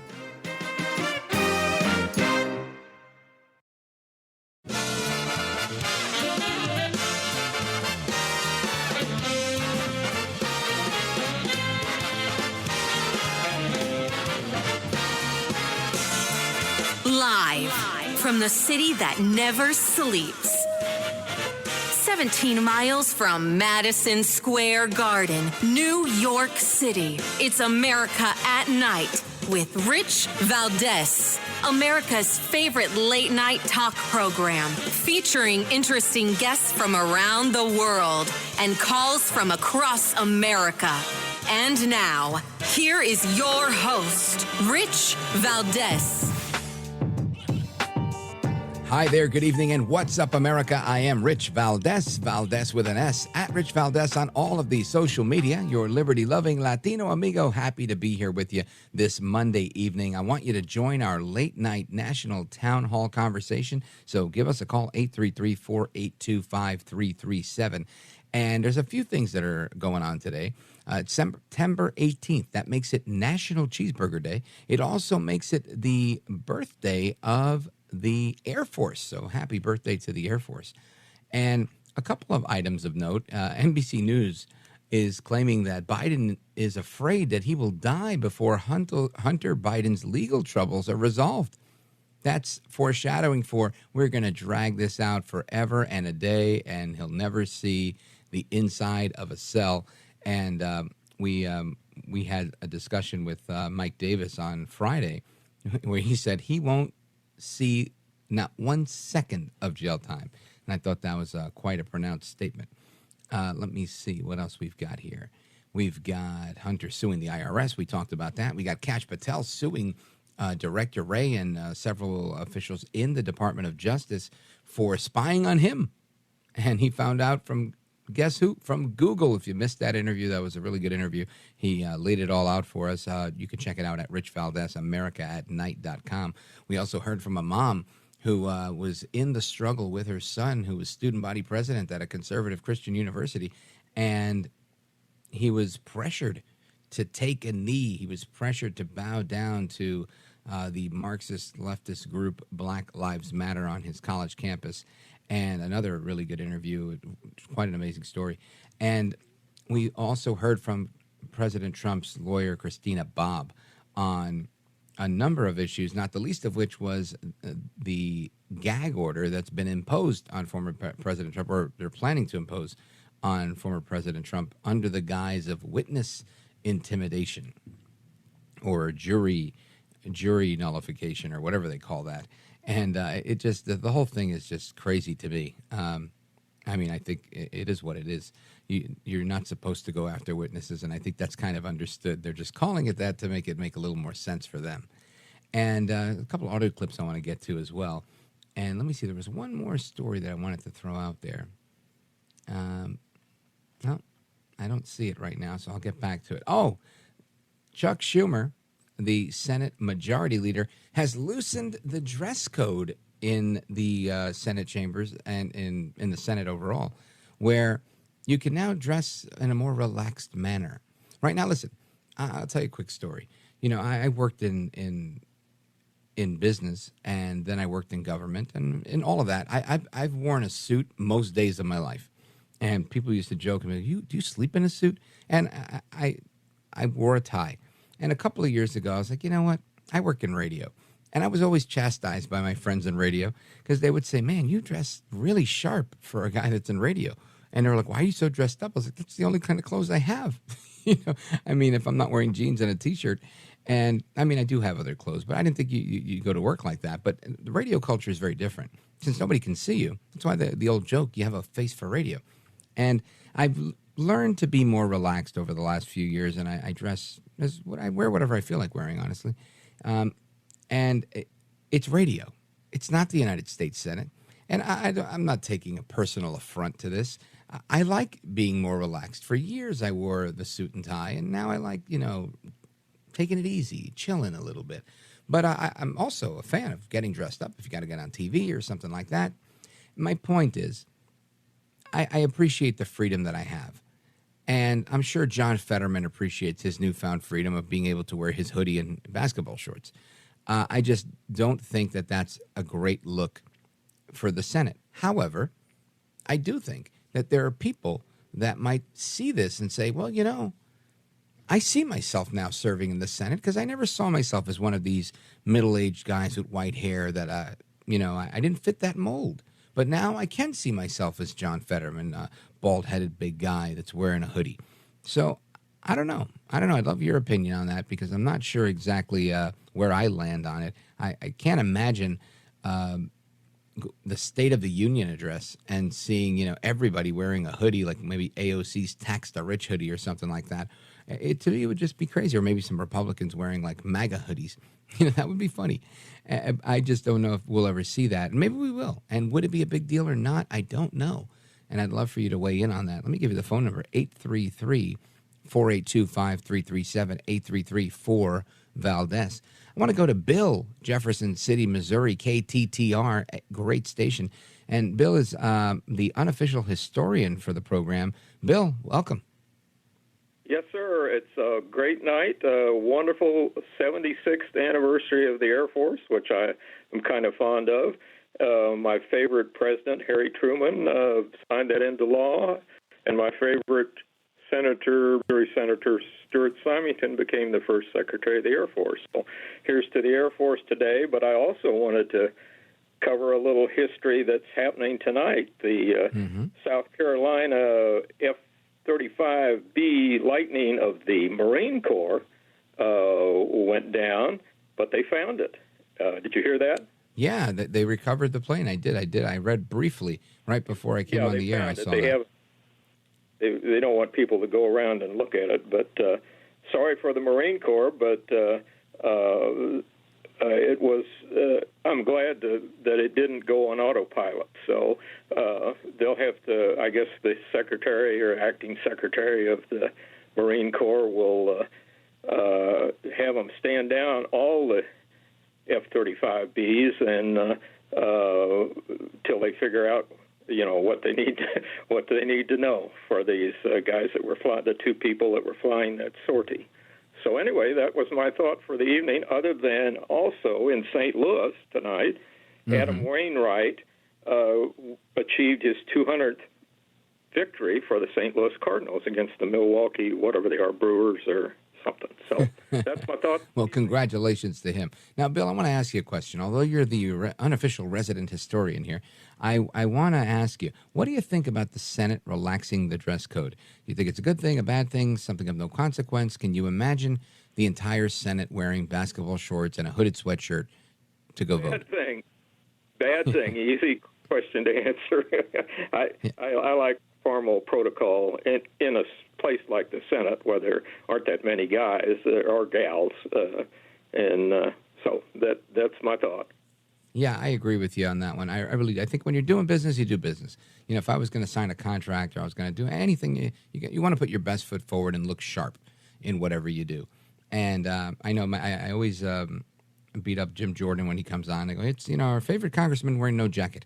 But even Jim Jordan has to wear a jacket on the House floor because that's part of their rules. So I just wonder if that's going to apply in the actual Senate chamber or if it's just around Capitol Hill. And are we really moving forward or are we moving backward? I think it's a backward move. But I get the argument. Bill, thanks for the call. I always appreciate hearing from you. Thank you so much for your listenership. Let's continue. Let's go to Paul. Is it Laconia, New Hampshire, WEMJ? Paul, go right ahead. It is Laconia, New Hampshire. Yeah, it's 107.7 The Pulse is what I listen to you on every night on my way home from work. It's a very uplifting show. Thank you. And it's very to the point. Yeah, it is awesome for a new post-pandemic Republican, such as myself, to listen to it. Now, I was becoming a Republican in the middle of Trump's term. I was like, you know what? I really like this guy. He's doing a great job. I'm going to vote for him in the next election. And then it became a no-brainer after all the nonsense. I have some questions for you, and I kind of want to hear your opinion. Sure. Thank you so much for having me on. So the fundamental difference between, people need to forget this, between a Democrat and a Republican, and I just want to kind of remind people, Democrats want bigger government, and conservatives, Republicans want government to be involved in less. And there's nothing really positive or negative about either of those ideologies. It's the foundation that we build our laws on. We need the government to be involved in some things like this much, and we really shouldn't have government. Like healthcare is the biggest debatable one. And I think people forget, now that it's turned into this establishment, rebels versus establishment nonsense, that, the two-party system works for a reason. And there are a lot of people out there, mostly on the left, that want to almost do away with it and just say, nope, you do what we say and that's it. I have a question for you. Why are there people that I voted for Gore? That was the first time I voted, and I'm still proud that I voted for Gore, and I think he would have been a good president. But I'm not going to, because I voted for Gore 20 years ago, I'm not like, oh, I'm just going to stay a Democrat for the rest of my life and just do whatever people that call themselves Democrats do. Why are there people that aren't waking up? What do you think the people in this country that just, well, that's my party, I'm just going to support them. What's going on there? Why are they afraid to wake up, or why are they not waking up? Just because they don't like a president that did a good job? What is the reason, in your opinion? I'm going to say it in Spanish. Orgullo y costumbre, right? Pride and an established practice. Some people are just too proud to admit, man, my team sucks. And there's people that are Dallas Cowboys fans, right? And they're Dallas Cowboys fans because their parents were Dallas Cowboys fans, and they're not necessarily from Dallas, and they're not even from the Southwest or anything like that. They're just that's the team that they've chosen. So you got to think, when it comes to politics, there's a lot of people that are. I live in New Jersey now, and in New Jersey, there are so many people that you'll meet, and that I meet, and they'll say, hey, Rich, I like Trump. Well, no, I'm a Democrat. I always vote for Democrats. I'm a union guy. And there's so much politics and union commingling that some people feel like they just can't maintain employment if they don't vote for Democrats. It's a power thing. And this is part of my issue with unions overall, is that it's great to have a union if you're looking out for people so they don't get hurt on the job and you help to negotiate the best deal you can. But when it becomes this massive political power structure, that becomes problematic. And this is part of what we see, number one. Number two, I think people are just too proud. People say, I'm a Democrat. I've been voting Democrat my whole life. And some people really do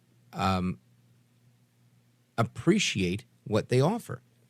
They like the idea that the government should be involved. There are people that are not socialists, but they do prefer a government approach. And I only know this because I ask a lot of questions when I go places, just anywhere, restaurants. I talk to the servers. I talk to people, and I'll ask them, whose responsibility is it to take care of you? And many of them will turn to me and be like, the government.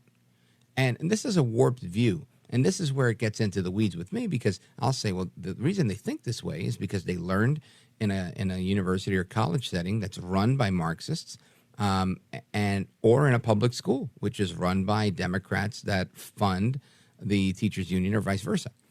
So I think when you have structures, or I should say systems in our society that are completely affected by a political movement, you're going to see an outcome of that. Conversely, conservatives, Republicans, mainly conservatives, I would say their main mantra is, let me mind my business and you mind yours. Let me do my thing and leave me alone. And it's a double-edged sword. While you just want to exercise your liberty, at the same exact time, you're letting people run amok around you because you're not checking anybody. And you've got to check people, because your status quo will disappear while they're being activists and you're just raising your family, going to work, and minding your business. And that's the fundamental problem we see. And Democrats have honed in on this, especially the radical left within the Democrat Party. They've seen that you can do whatever you want because the conservatives are too busy going to church, working, doing what they got to do, and being with their families. They don't care about what we're doing until we've done so much that they care.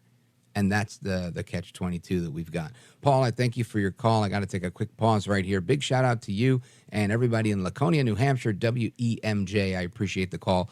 More from you all straight ahead. Don't move a muscle.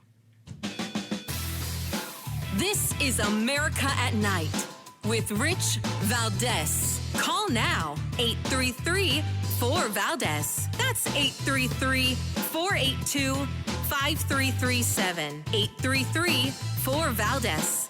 That's Valdez with an S.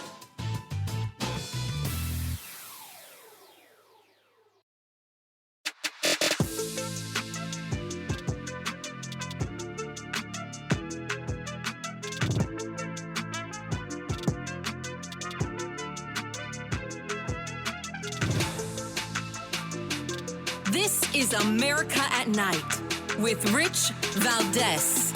Call now, 833-4VALDEZ. That's 833-482-5337. 833-4VALDEZ. That's Valdez with an S. All right, America, welcome back. We're getting to your calls momentarily. 833-482-5337, 833-4-VALDEZ. And I just want to share a story with you. This is in Fox News, and this is what's troubling. School claims no discrimination after a black student was suspended for his hairstyle. Texas is one of 24 states with enacted versions of something called the Crown Act. Now, I can't believe there's even a law on this, but the same week that Texas outlawed racial discrimination based on hairstyles, a black high school student was suspended because school officials said his dreadlocks violated the district dress code. Listen to this. Quote, I just want to say that my son wants to get the education that he needs and not be discriminated against because of his hair. That's Dorisha George, speaking of her son, Darryl George, who's a 17-year-old junior at Barbers Hill High School in Mont Bellevue outside of Houston. He received an in-school suspension after he was told his hair fell below his eyebrows and earlobes. And that's according to the Associated Press. It's George's first year at the high school, and his mom alleges that things got off to a rocky start from day one. Because they know his hair is long, every day he comes to school, he will be in school suspension because they know when it's let down, it's below his eyelids and his earlobes. The incident recalls debates over hair discrimination in schools and the workplace and is already testing the state's newly enacted Crown Act, which took place just on September 1st. So, Crown, by the way, stands for Create a Respectful and Open World for Natural Hair. Now, I can't believe, I got to be very frank with you here, I can't believe that we need a law that says that somebody's hair has to meet a standard for them to go to high school. When I was in high school, it was like the TV shows. You know, you had the jocks, you had the stoners, you had all these different groups. And there was a bunch of rocker guys that had long hair, black guys with long hair, white guys with long hair, a couple of Hispanic guys with long hair. And I can't imagine why that's anybody's problem. Now, I understand if you're in a shop class and they say, hey, look, you got to pull your hair back, you got to keep it away from the machines, that's a different story. But a dress code that manages your hair, saying it can't be longer than your earlobes or your eyebrows or touching your collar, I mean, this isn't the military. This is a school. I think that's one of the stupidest things I've heard, honestly. I get that it teaches discipline, but you're going to tell us. And when I'm looking at this kid's hair, his hair might be long, but he's got it braided and it's up. It's not even touching his neck, and it's really well kept. I can't believe that. That sounds, I don't know. I'm going to go with unconstitutional. I have a right to free speech through my hair. That's a self-expression, isn't it? I don't know. I want to get your thoughts on this. I don't care what color he is or what color his hair is. You don't tell people what to do with their hair. 833-4-VALDEZ.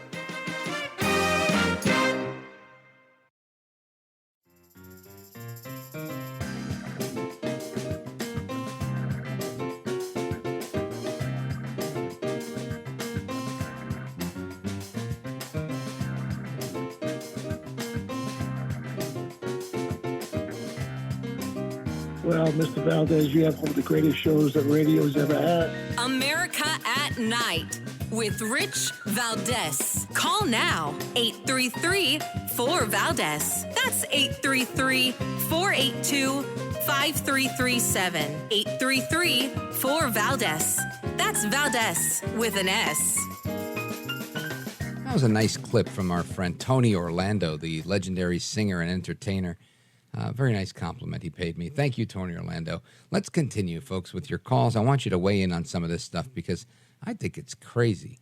Let's go to Tammy. She's in Tahoe, California, KOWL. Tammy, welcome. You're on with Rich Valdez. Thank you. Thank you, Rich Valdez. It is Monday, September 18th, 2023. And yesterday, September 17th in 1787, we we drafted the Declaration, the Constitution of a United States government. Outstanding. You're right. It was Constitution Day. Moment.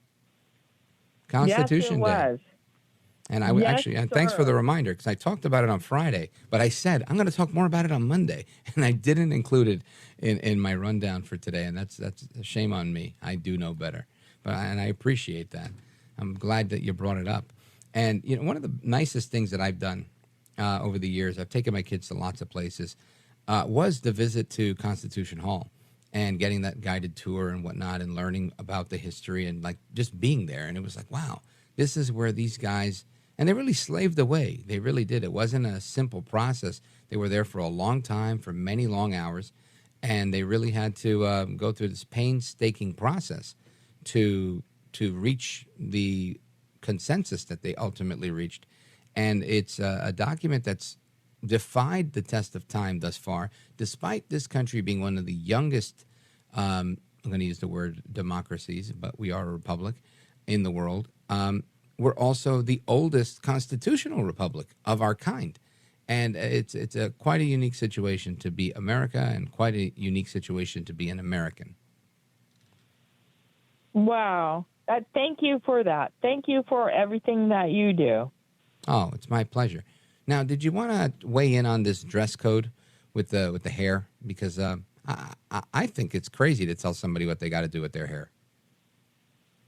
The whole thing was, let me tell you, is that, like, if I did the math, it's about 270-something years since the Constitution was signed?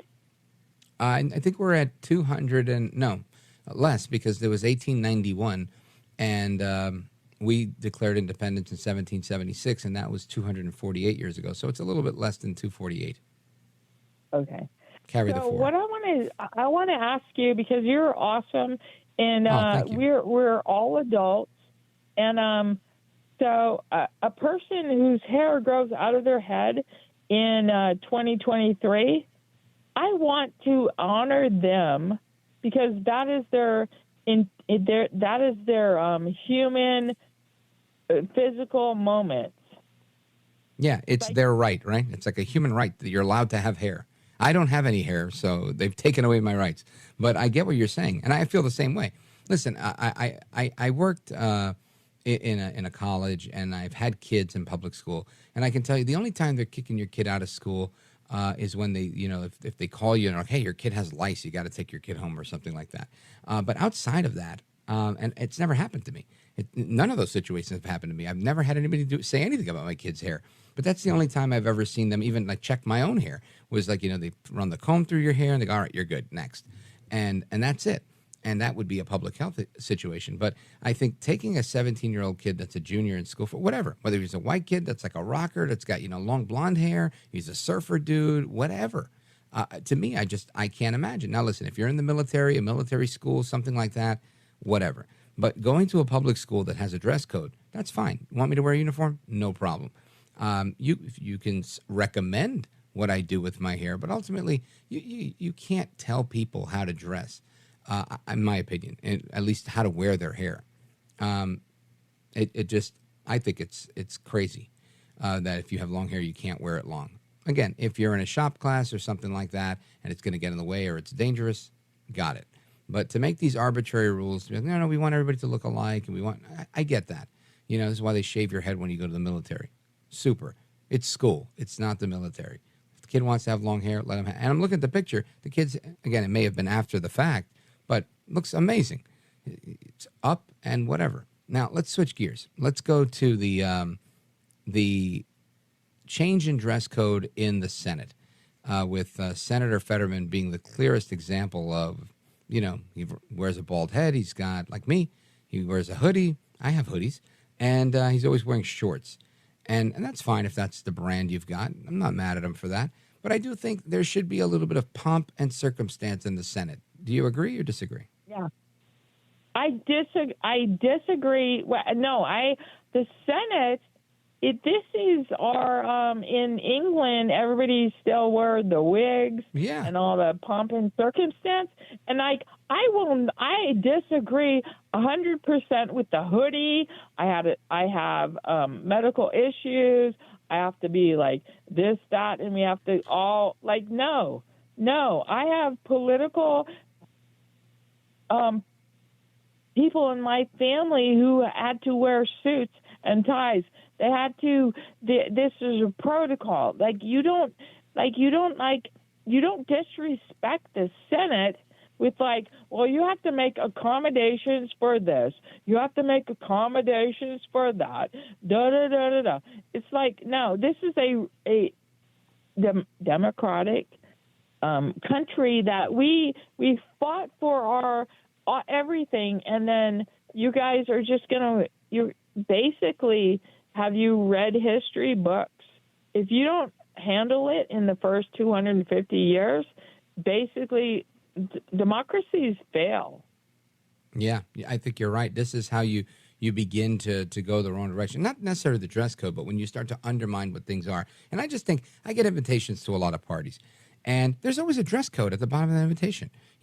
Business casual, business formal, black tie, right? If you can request somebody to dress a certain way to go to a party, how do you not expect to have a job where you show up and you do the people's business and you're conducting business on behalf of we the people, and you're not supposed to look a certain type of way, right? I mean, I would think that's warranted, right? That's your job. This is not public school. So to me, they're apples and oranges, and I think you're right. I appreciate you bringing up the Constitution. Thank you, Tammy. You're a gentlewoman, a scholar, and a patriot. Thanks for the call from Tahoe, California, KOWL. And I want to continue. Let's go. Where do we go here? Let us go to Sarah, Bedford, Indiana, WBIW. Go right ahead. Oh, great to talk to you, and please forgive my ignorance because I only vaguely heard about the hair case. I didn't know if it was at a public school or a private school, and I was going to say I went to a private school, but it was non-denominational, and as long as you wore clothing, you were okay, and you could wear your hair any way you wanted it.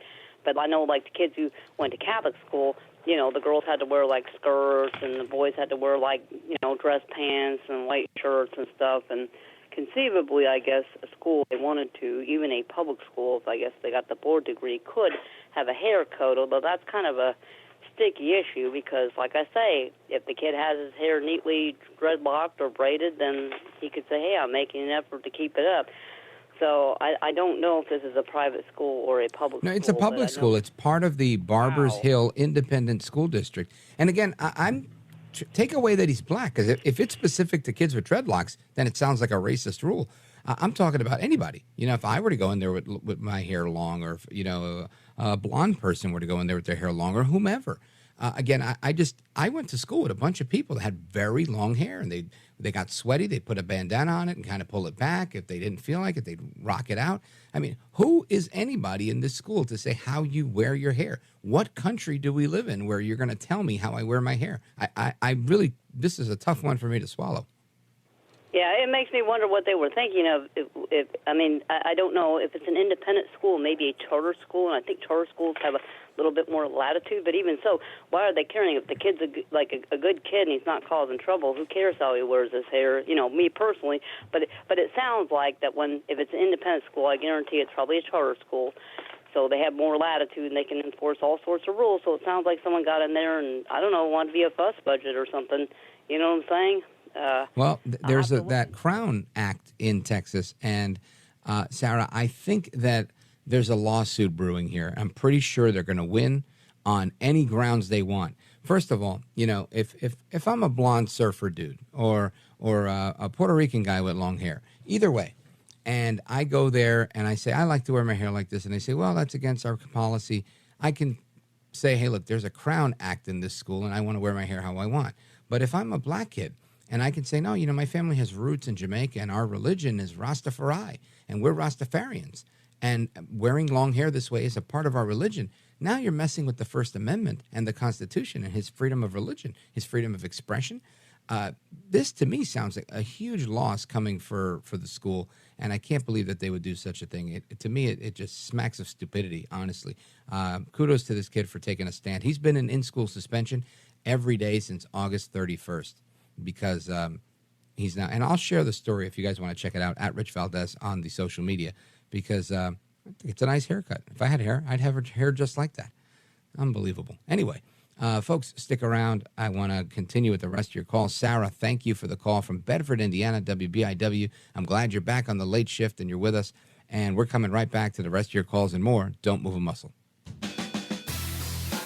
This is America at Night with Rich Valdez. Call now, 833-4-VALDEZ. That's 833-482-5337. 833-4-VALDEZ. That's Valdez with an S.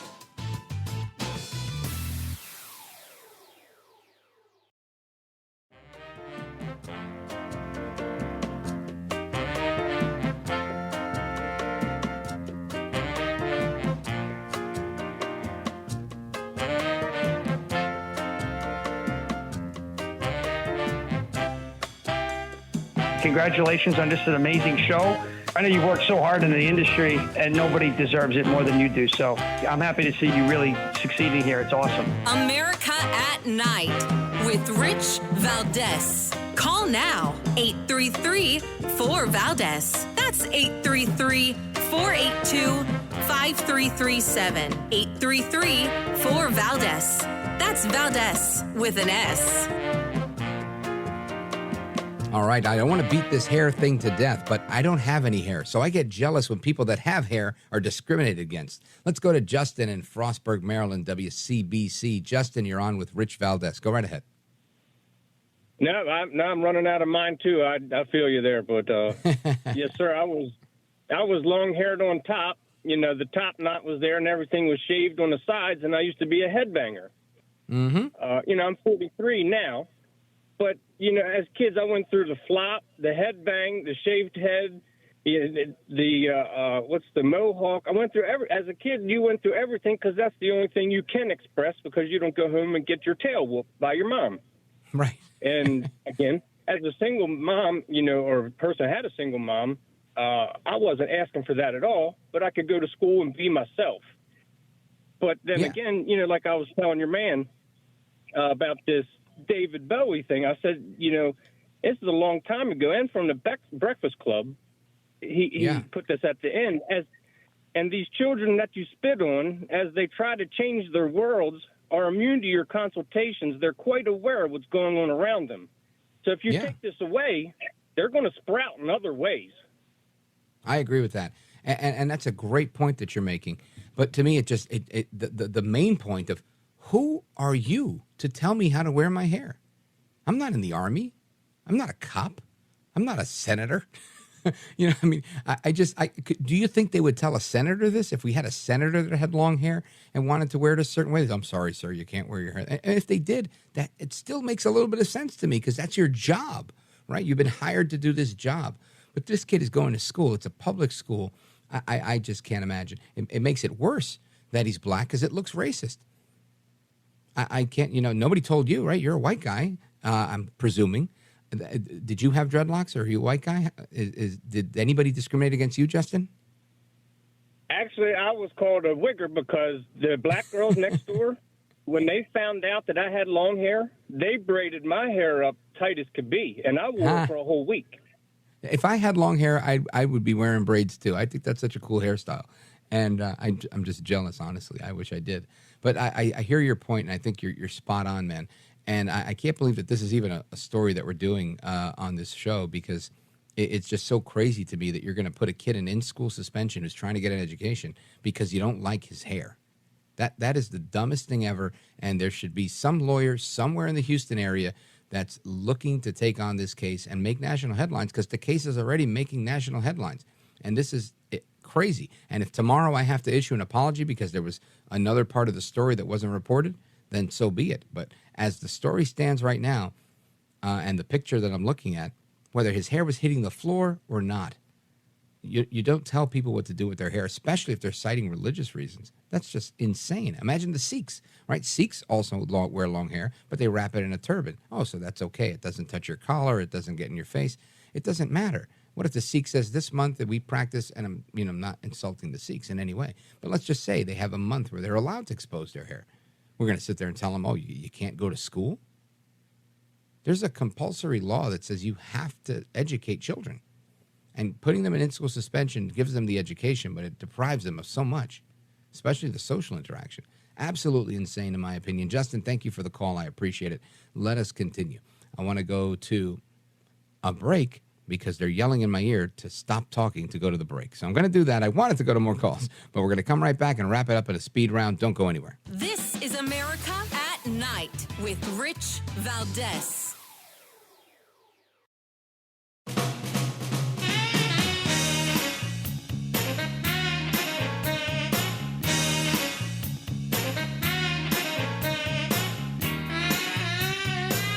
This is America at Night with Rich Valdez. Let's go to Linda, Albany, New York, WGDJ. Linda, quickly, go right ahead. Yes, thanks for taking my call, Rich. The woman, it was good to hear what's going on, even in the conservative colleges. Mm-hmm. Good he stood up for it, and appreciate that information getting out there at this point. It's very sad that is happening even in our conservative colleges. Oh, I agree with you 100%. You know, it's funny. I worked for a small Christian college, and they weren't necessarily conservative. They were very apolitical. It was really just kind of focused on what they taught. But I have to tell you, it's disheartening to know that this type of one-sided stuff goes on. Even if it was the other way, if you went to a school and you're like, all they talk about is pro-life, small government conservatism, and there's no room to talk about socialism or Marxism, I would have a problem with that too, because I think in the free marketplace of ideas, the good ideas are going to win. And you talk about them all. That's how you teach everything. And then you let people decide what they want to decide. They do what they want to do. There's no need to slant things one way or the other, which is why I always tell people, if you disagree with me, we're going to put you to the front of the line and let's have the conversation. I'm happy to have the discussion because you have to have balance. You have to be able to have a discussion. That's how you make your point. That's how you win an argument. If there's no argument to be had because everything is one way, that's not a conversation. It's not a dialogue, and it's not American, in my opinion. Thank you, Linda. I appreciate it. Let's go to Diane, Chicago, WGN. Go right ahead. Hi, Rich. I was wondering quickly about I don't have a computer, so I'm not able to see what I'll look up maybe tomorrow or whatever. Mm-hmm. And I'm sort of behind the times in that way, and that's where I'm at. So yes, with the hair. Now, I think the opposite of you but I haven't seen the picture or anything. Can I ask you the picture that you see? And is this a young person, older person? Yes, 17 years old. And the hair, in the picture that's shown, the hair is tied up almost like in a bun. It's braided and it's tied up in a bun. It's all away from the face. But my argument is, even if it was let down and it was hitting his ankles, I could care less how long this kid's hair was. I've been in school for many years, and my kids went to school. My girls wear their hair loose all the time. My girls' hair were typically very long, around to the bottom of their waist, and it was never an issue. But for this kid, it's an issue. It's absolute insanity. Paul in Boise, Idaho, Catherine in Rolla, Montana. I'm sorry, I'm going to owe you for tomorrow. The music means they're kicking me out. Thank you, America. Take care, good night, and God bless. We're going to do it all again mañana. Until then, keep it locked right here on this station. Hasta la próxima. Until the next time, I am Rich Valdez.